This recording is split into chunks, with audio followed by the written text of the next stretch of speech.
In 1985, Led Zeppelin offered Eddie Van Halen $10 million, plus a percentage of ticket sales, to join their reunion tour as a special guest guitarist. The deal could have been worth $50 million. Eddie said no. But when Robert Plant flew to Los Angeles unannounced to find out why, what he discovered at a middle school in Compton changed both their lives forever. It was March 1985, and the music world was buzzing with rumors. Led Zeppelin, the band that had defined rock music for a generation, was considering a reunion tour. It had been 5 years since drummer John Bonham's death had effectively ended the band. 5 years of fans begging for one more chance to see the legends perform together. The surviving members, Robert Plant, Jimmy Page, and John Paul Jones, had finally agreed to try. But there was a problem. They didn't want to replace Bonham with another drummer permanently. Instead, they wanted to reimagine Zeppelin as a rotating collective, bringing in special guest musicians for different legs of the tour. And at the top of their wish list for guitarists was Eddie Van Halen. It made perfect sense. Eddie was at the peak of his powers in 1985. Van Halen's album 1984 had dominated the charts. Eddie's guitar work on Michael Jackson's Beat It had proven he could transcend genres. He was the most innovative guitarist of his generation, and having him share the stage with Jimmy Page would have been a historic meeting of two guitar gods. The financial offer was staggering. $10 million guaranteed, plus 3% of gross ticket sales. Industry analysts estimated the tour could gross over $1 billion, which would have meant an additional $40 million for Eddie, for maybe 3 months of work. Jimmy Page called Eddie personally to make the pitch. Eddie listened politely, said he was honored, and asked for time to think about it. A week later, Eddie's manager called back with a polite decline. Page was disappointed but understood. Eddie was busy with Van Halen's own touring schedule, except that wasn't the real reason. Led Zeppelin tried again in April. This time, Robert Plant called Eddie directly.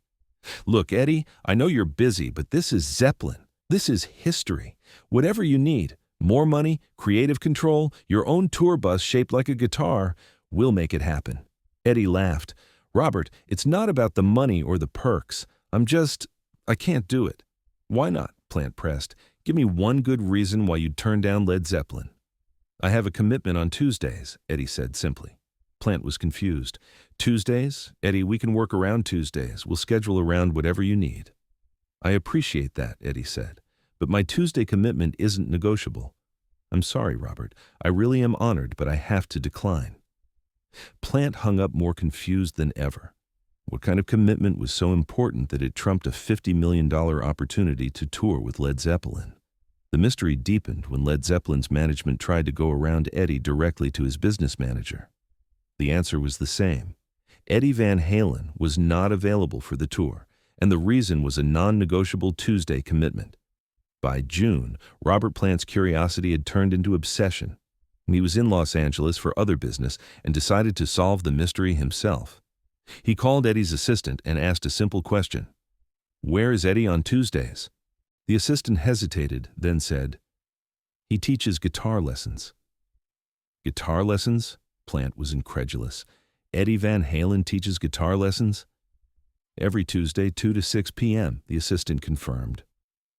Plant got the address, David Starr Jordan High School in the Watts neighborhood of Los Angeles, and decided to pay an unannounced visit. He wanted to see for himself what was more important than Led Zeppelin. When Plant arrived at the school on a Tuesday afternoon in late June, he was struck by two things immediately. First, this was not a wealthy neighborhood. The school was surrounded by chain-link fences, graffiti covered many of the exterior walls, and the parking lot was more potholes than pavement. Second, he could hear music coming from inside, not professional quality, but the enthusiastic, slightly chaotic sound of kids learning instruments. Plant followed the sound to a music room at the back of the school. Through the window in the door, he could see Eddie Van Halen sitting on a folding chair in a circle with about 15 teenagers. Most of them were holding beat-up guitars. Some looked bored, some looked intimidated. But they were all listening as Eddie demonstrated a basic chord progression. Plant quietly opened the door and slipped into the back of the room. Eddie was so focused on his students that he didn't notice one of rock's most famous voices had just entered his classroom. "Okay, so this is an A minor chord," Eddie was saying, his fingers positioned on the fretboard. "I know it feels weird at first. Your fingers are going to hurt. That's normal. That means you're doing it right. Let's try it together."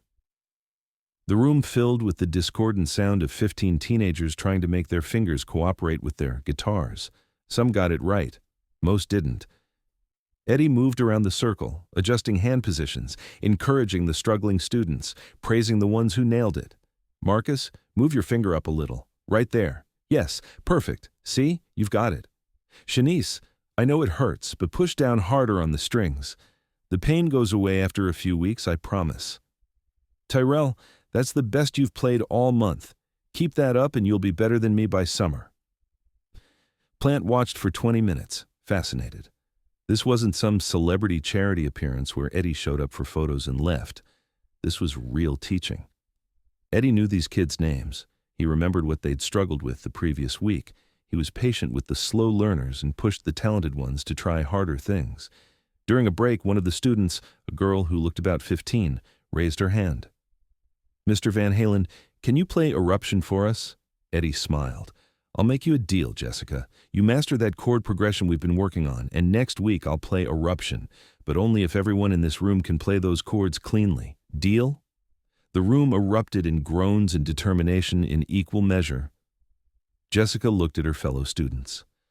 "Okay, people, we're all practicing this week. I want to hear Eruption." That's when Eddie noticed Robert Plant standing in the back of the room. His eyes widened. "Robert?" Every head in the room turned to look at the legendary rock singer standing against the back wall. Most of the kids had no idea who he was, but they could tell from Eddie's reaction that this was someone important.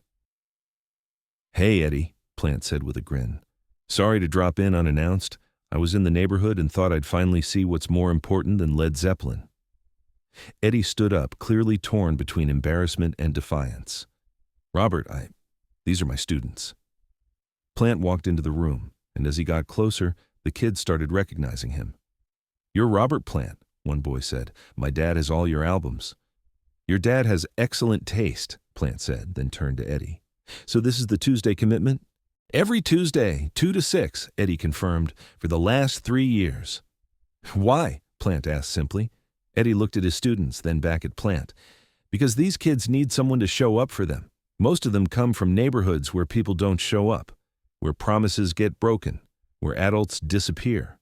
I made a commitment to these kids 3 years ago that I would be here every Tuesday to teach them music. Not because I'm getting paid, I do this for free. Not because it's good publicity, I've never told the press about it, but because these 15 kids depend on me being here." Eddie gestured around the room. "Marcus over there, his dad's in prison, his mom works 2 jobs. Tuesday afternoons are the only time all week where someone's teaching him something that isn't about survival. Shanice lost her brother to gang violence last year. Music is the only thing that helps her process that pain. Tyrell is so talented he could go to Berkeley if someone helped him develop his skills. But nobody's going to do that unless someone shows up every week consistently." Plant looked at the faces of these teenagers, seeing them not as an audience but as individuals with stories and struggles. "So yeah," Eddie continued, "I could tour with Led Zeppelin for 3 months and make $50 million. Or I could keep showing up here every Tuesday and maybe help 15 kids see that there's a path out of this neighborhood that doesn't involve drugs or gangs or giving up on their dreams. To me, that's not even a choice." The room was silent. The students were looking at Eddie with a new understanding of what he'd given up for them. Plant was looking at Eddie with something like awe. "Mr. Van Halen," Jessica said quietly, "you turned down Led Zeppelin for us?" "I turned down Led Zeppelin because you guys are more important," Eddie said simply. "And you know what? I don't regret it for a second."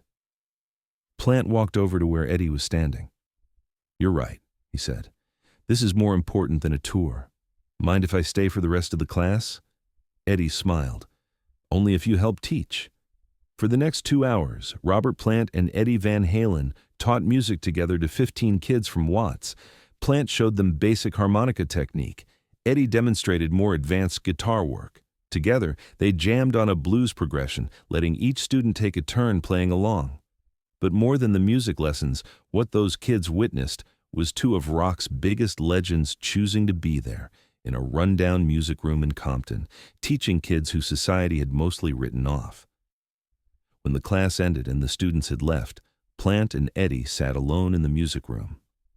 "I came here to convince you to change your mind," Plant admitted, "to tell you that you're crazy for turning down Zeppelin, but I was wrong. You're not crazy. You're doing something that matters more than any tour ever could." "Thanks for understanding," Eddie said. "More than understand," Plant said. "I want to help. What do you need?" Over the next few months, Robert Plant became a regular visitor to Eddie's Tuesday classes. He brought other musicians. John Paul Jones came once, as did members of The Who and Fleetwood Mac. But they didn't come for publicity or photo ops. They came to teach, to share their knowledge with kids who had no other access to mentorship from professional musicians. Eddie and Plant also established a program called Rock Against Violence, providing free music education to at-risk youth in Los Angeles. They funded it themselves, keeping it low profile, focused on the work rather than the recognition. The Led Zeppelin reunion tour happened without Eddie Van Halen. They found other guest musicians, and the tour was successful. But years later, in an interview, Robert Plant was asked what he regretted most in his career. "I regret that for too many years I measured success by the wrong metrics," Plant said. "I thought it was about album sales and sold-out stadiums and legendary tours. But Eddie Van Halen taught me that real success is about showing up for people who need you, even when, especially when, nobody's watching." The interviewer pressed, "You're saying Eddie made the right choice?" "Eddie made the only choice," Plant corrected. "Those kids needed him every Tuesday. Led Zeppelin would have been fine without him. We managed. But those 15 teenagers in Watts, Eddie was irreplaceable to them. That's real success." Eddie continued teaching at Jordan High School every Tuesday for another 15 years, until the year before his death. Over that time, hundreds of students went through his program. Some became professional musicians, most didn't. But all of them learned that someone believed in them enough to show up every week without fail. 3 of his students ended up at Berklee College of Music on full scholarships. One became a music teacher herself, continuing Eddie's work in underserved communities. Another started a nonprofit providing instruments to schools that couldn't afford them. But the real legacy wasn't measured in success stories or career achievements. It was measured in Tuesday afternoons, in patient instruction, in a rock legend sitting in a folding chair in a rundown music room, showing kids that they mattered more than millions of dollars in legendary tours. When Eddie Van Halen died in 2020, Robert Plant wrote a public tribute. "Eddie taught me the most important lesson I ever learned about success," Plant wrote. "It's not about what you achieve for yourself. It's about what you give to people who have no way to repay you. Eddie turned down $50 million to teach kids guitar. I turned down nothing and gained everything by learning from his example." At Eddie's funeral, 15 middle-aged adults showed up who nobody in the music industry recognized. They were Eddie's first class from Jordan High School, the kids who were teenagers in that room when Robert Plant discovered what was more important than Led Zeppelin. They didn't play Eruption or any of Eddie's famous solos. Instead, they played that simple chord progression Eddie had been teaching them the day Plant walked in, a minor to C to G to D. It was basic, it was simple, but they played it perfectly, in unison, with the kind of precision that only comes from years of practice and a desire to honor someone who believed in you. That simple chord progression, played by people Eddie had taught decades earlier, was Eddie's real legacy. Not the millions of albums sold or the revolutionary guitar techniques, but the investment in people who needed someone to show up, someone to believe in them, someone to choose them over fame and fortune. Eddie Van Halen turned down Led Zeppelin not because he didn't respect the band or didn't want the money.